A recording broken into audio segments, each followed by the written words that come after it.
Hi there, Zam here from NerdTube. These are my thoughts and spoilers of Alien Earth, episode 1 called Neverland and episode 2 called Missed October. Both episodes came out at the same time on Disney Plus around the rest of the world, and in America probably on Hulu. This show stars Timothy Olyphant and Adrian Edmonton. Not the biggest names in the world. Olyphant obviously reasonably familiar, and Adrian Edmonton, most Brits will know who he is. Regardless of that, though, a show like this doesn't require its actors, big name actors, to elevate the show, because the show is very good without them. And I do say very good. This show reminds you, and without being nostalgic, I may add, this show reminds you that we are in that aliens universe, with that retrofuturism all over the place. At the same time, it's kind of updated with our modern day technology to still make it look futuristic enough. I'm not necessarily happy with the time period of this series. It's set in the year 2120, which I feel is a little bit too soon for this series to be set. It's less than 100 years from now, and I can't imagine us being so advanced that we're already doing the level of space exploration that is being done in this series, as well as having androids that look like human beings. Regardless, what's the synopsis of this show? Well, first of all, we get a little monologue on the computer screen telling us that the world's going to be run kind of by like three types of, of beings. There's the cyborgs, which are human beings like me, but have sort of like artificial upgrades, so a bit like cyberpunk, and all that sort of stuff. We've got robotic bits put into our bodies to make us better humans. Then you got synthetics, which are like David and Bishop, from the Alien movies. It's like those particular characters, they're not human whatsoever. They're artificial intelligence. And then you've got hybrids, which are synthetic beings, but they've got the consciousness of a human being downloaded into that being. So in this world, children with diseases that are very likely to kill them at a young age, they are able to download their mind, their consciousness into a synthetic being, and live forever pretty much in that being. Adults can't do it because of something to do with the age thing and something like that. It can't work for adults, but it can work for children. So one of our protagonists, and you can see it next to me, is our Ripley, obviously, because we need a Ripley type character in an Alien series. Her name is Marcy, but she goes by the name of Wendy. Once her consciousness, she's like a 12-year-old girl whose consciousness goes into a synthetic body, because we see that early on in the episode. What we also see early on in the first episode is a Weyland-Yutani ship, and it's flying through space, heading back to Earth, and it has a massive cargo of alien animals in it. All sorts of, really scary, hideous-looking creatures. One of them is like this sort of spider with a massive eyeball on top, but the eyeball itself has many irises around it.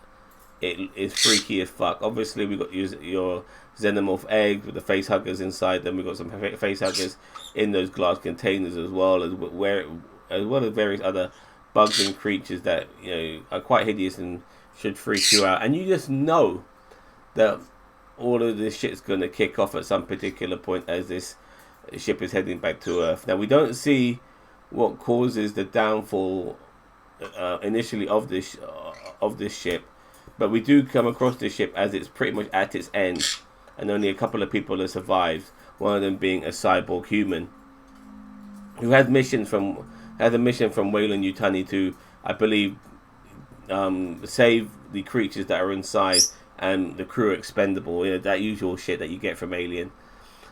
And so this ship ends up crashing somewhere in Thailand. It's called New Siam. I think that's a part of Thailand somewhere.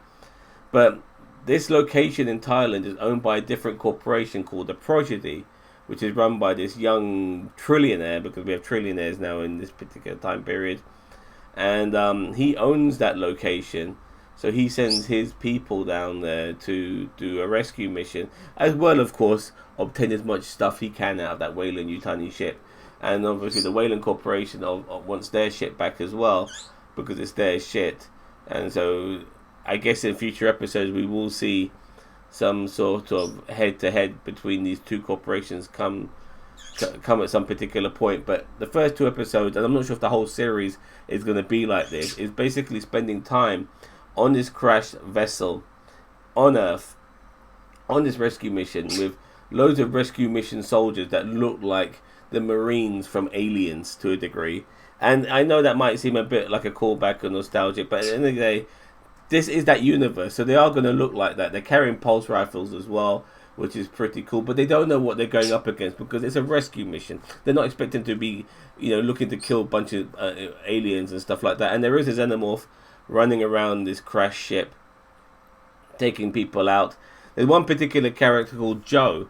Now, this guy's got a hell of a lot of plot armor because on a few occasions, Joe could have been killed. But Joe's not going anywhere because he happens to be the big brother of Wendy. Wendy, the girl who transferred her consciousness into a synthetic.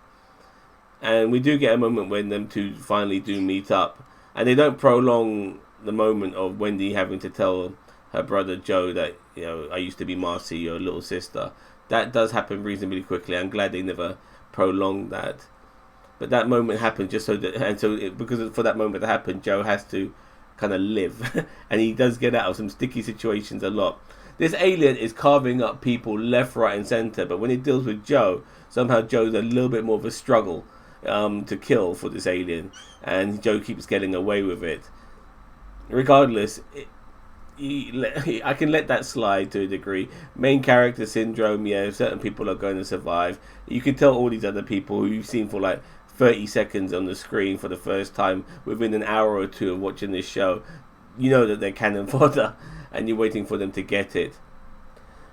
I don't know how this show is going to end and what's the culmination, because right now there's a lot of these alien creatures, not just a xenomorph, but other alien animals running around this ship on Earth. I mean, they're still in this ship probably. They haven't escaped the vessel, but they better contain it. But if they don't, there could be some sort of mass contamination on the planet if these alien creatures got out. So I'm sure that's going to play a part as well. But with the xenomorph running around, killing people left, right, and center very efficiently, there's alien eggs as well. I'm sure they're going to play a part. I'm sure face huggers are going to be all over the scene as well. It's going to, this is a really good show. It has its really high intense moments, and then it has other moments of levity before it ramps it up again. Bit of a slow start at the beginning, but it's worth it. Just to familiarize you with this world again, and showing that it does take this shit very seriously. At the same time, it's a lot of fun, and it's very gory, and I'm really enjoying it. I'm really impressed with this. I heard some good things about it, but I was very skeptical. I wanted to make sure that it was good from my perspective, and I have to say, it is. This is brilliant. This is really brilliant. I would like to give it a 10 out of 10, but I'm going to give it a 9. Because of a couple of issues I did have it with the sort of plot armor certain characters have, and the time period being a bit too soon on the calendar for me, as far as I'm concerned. But other than that, I'm having a great time with this. This is a lot of fun, and I think it's really good in a way that there are characters who are not played by famous actors, because in a way they are expendable. So we'll see how that happens, And also another thing as well, I mentioned earlier that Marcy, who's now become Wendy, is a human being who's had her consciousness transferred to a synthetic. Well, a lot of other kids have also gone through this procedure as well. They're really young though. They're like 9, 10, 11 years old. So they're children in the bodies of synthetic adults. And they're also being put on this rescue mission, but they're still just children in the head. But they are also kind of like superhuman to a degree, because they're in these synthetic bodies.